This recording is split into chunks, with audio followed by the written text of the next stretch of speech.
कहते हैं कि the term which is not a part of the circle, circle का जो पार्ट नहीं है, सिंपल एक्स वाई वाली टर्म सर्कल के अंदर जो है ना वो मौजूद नहीं हो सकती, एक्स वाई वाली टर्म।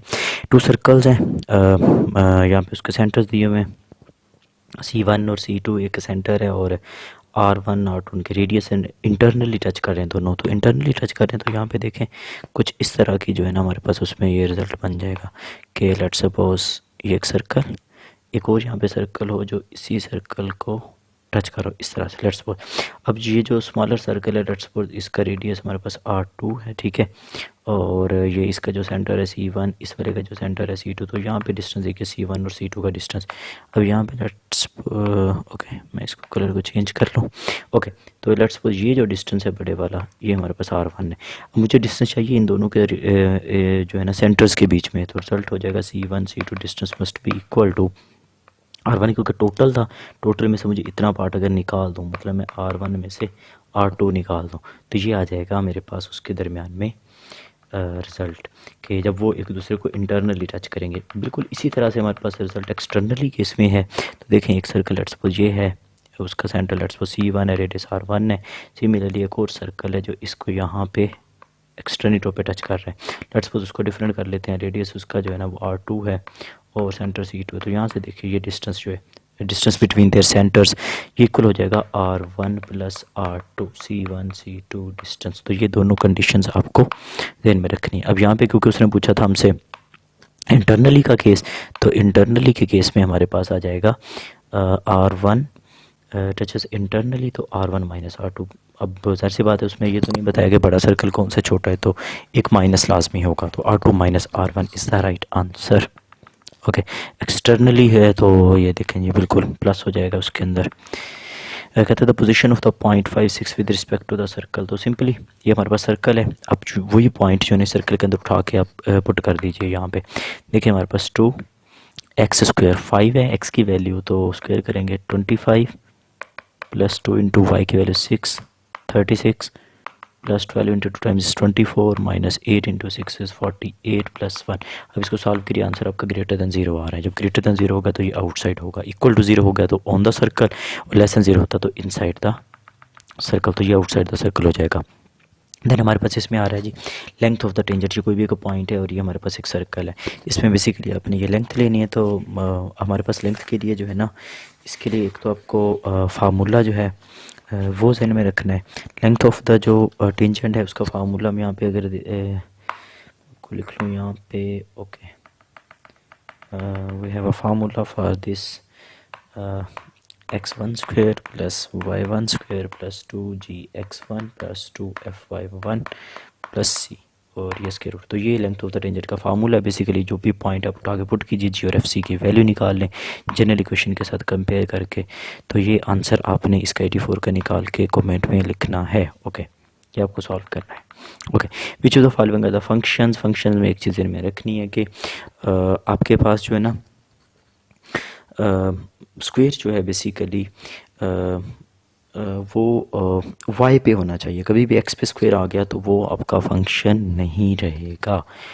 तो हमारे पास इसमें अगर आप इसके लिए अपने एक रिज़ल्ट पढ़ा हुआ है वर्टिकल लाइन टेस्ट, तो देखें जो इस तरह की शेप्स बना रहे हैं तो उस पर वर्टिकल टेस्ट फॉलो हो रहा है आपके पास, सिंगल पॉइंट पे मीट कर रहे हैं, तो वो सारे होंगे। तो उसके लिए आपको पता है कि ये ऑप्शन आंसर आपका राइट होगा कि एक्स पे स्क्वायर हो जाएगा तो या तो अपवर्ड बनेगा या डाउनवर्ड बनेगा, तो उस केस में वर्टिकल लाइन टेस्ट जो है वो फेल नहीं होगा। तो both A and B is the answer. Length of the minor axis is greater than B रहेगा।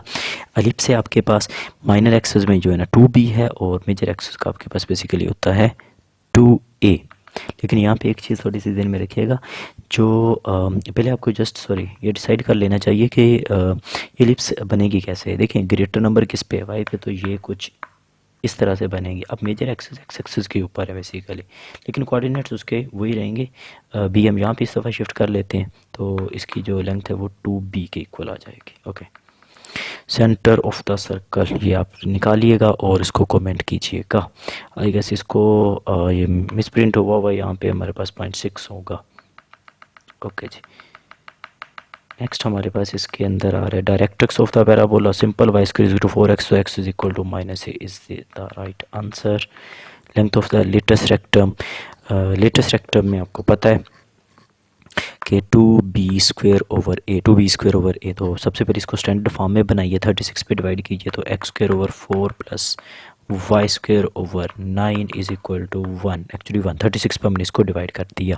तो ग्रेटर टर्म देखें हमारे पास इसमें a² 9, तो a की वैल्यू यहाँ पे 3, b इज इक्वल टू 2, तो हमारे पास फार्मूला 2b² ओवर 9, तो यहाँ पे अगर मैं वैल्यू पुट करूँ तो ये आ जाएगा आपके पास 4 2 times 8/3 is the right answer.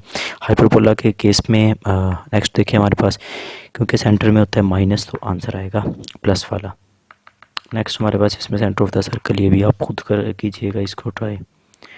Okay ji, next हमारे पास इसमें है ओके 1 सेकेंड। ओके जी, हमारे पास slope of the tangent line is the first derivative, आप उसको नेगेटिव में नहीं कर सकते, तो this is the right answer. Centre of the circle again वही चीज़ है।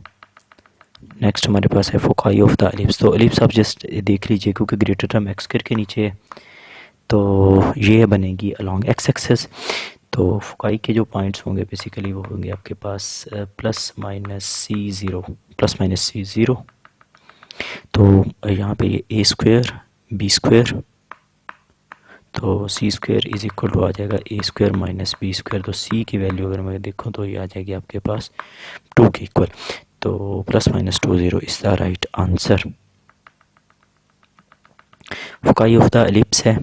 अब इस दफ़ा हमारे पास जो a है वो y के नीचे है, ठीक हो गया, तो हमारे पास जो बनेगा ये लॉन्ग द y एक्सिस बनेगा, तो y एक्सिस में आपको होता है 0 plus minus C is the right answer. हमारे पास सेंटर ऑफ द सर्कल की बात हो रही है, तो सिंपल आपने क्या करना है, साइन चेंज करना है। प्लस का 3 है तो इसको बना दीजिए -3, और माइनस का 2 तो इसको बना दीजिए +2, -3 + 2 is the right answer. Okay जी, देन नेक्स्ट हमारे पास है एक्सेंट्रिसिटी ऑफ दिस, तो देखिए यहाँ पे हम इसके नीचे 1 लिख सकते हैं स्टैंडर्ड फॉर्म बनाने के लिए। अब ग्रेटर टर्म क्योंकि हाइपरबोला है और ग्रेटर हाइपरबोला में आप ग्रेटर टर्म नहीं देखते हैं, एक्चुअली उसमें आप देख रहे होते हैं कि पॉजिटिव कौन है, यहाँ पे y पॉजिटिव है, तो इसकी जो हमारे पास शेप बनेगी वो लाइक दिस, कुछ इस तरह से बन रही होगी। ओके, तो हमारे पास इसमें एक्सेंट्रिसिटी का formula is equal to c/a, तो हम सबसे पहले c की वैल्यू यहाँ से निकाल लेते हैं, और यहाँ पे एक और चीज़ याद रखिए कि जो भी फर्स्ट टर्म है वो यहाँ पे a है, तो a इज इक्वल टू 2 हो जाएगा और b इज इक्वल टू रहेगा 1, और मैं अगर यहाँ पे रिजल्ट निकालूंगा तो ये हो जाएगा 2² + 1² और स्क्वायर रूट, ये c के लिए आंसर हो जाएगा, क्योंकि दरम्यान में माइनस है तो c के लिए यहाँ पे प्लस रहेगा, तो ये √5 आएगा c की वैल्यू में। ओके, तो c/a तो √5/2 इज़ द राइट आंसर, तो ये हमारे पास इसमें रिजल्ट हो जाएगा। तो ये सिंपल सी कैलकुलेशन आप इसको देख सकते हो। ओके जी, रेडियस ऑफ द सर्कल ये स्टार्ट में हो चुका था, g² + f² - c अगेन आ गया यहाँ पे। नेक्स्ट हमारे पास लास्ट वन इसमें है कि वर्टेक्स ऑफ द पैराबोला।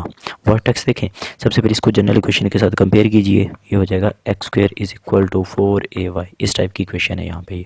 तो यहाँ पे आप अगर a की वैल्यू निकालेंगे तो a इज इक्वल टू आ जाएगा 2। अब उसने वर्टेक्स की बात की है, तो इसके लिए अगर हमारे पास वर्टेक्स होना था 0 0, लेकिन यहाँ पे देखें h की वैल्यू आ गई है 1, साइन चेंज किया करें, और k की वैल्यू यहाँ पे हमारे पास पड़ी हुई है -2, k की वैल्यू -2 और h की वैल्यू 1, तो यहाँ पे अगर मैं ऐड कर दूँ 1 और -2 तो यही मेरे पास रिक्वायर्ड रिजल्ट हो जाएगा 1 और -2, option A is the right answer.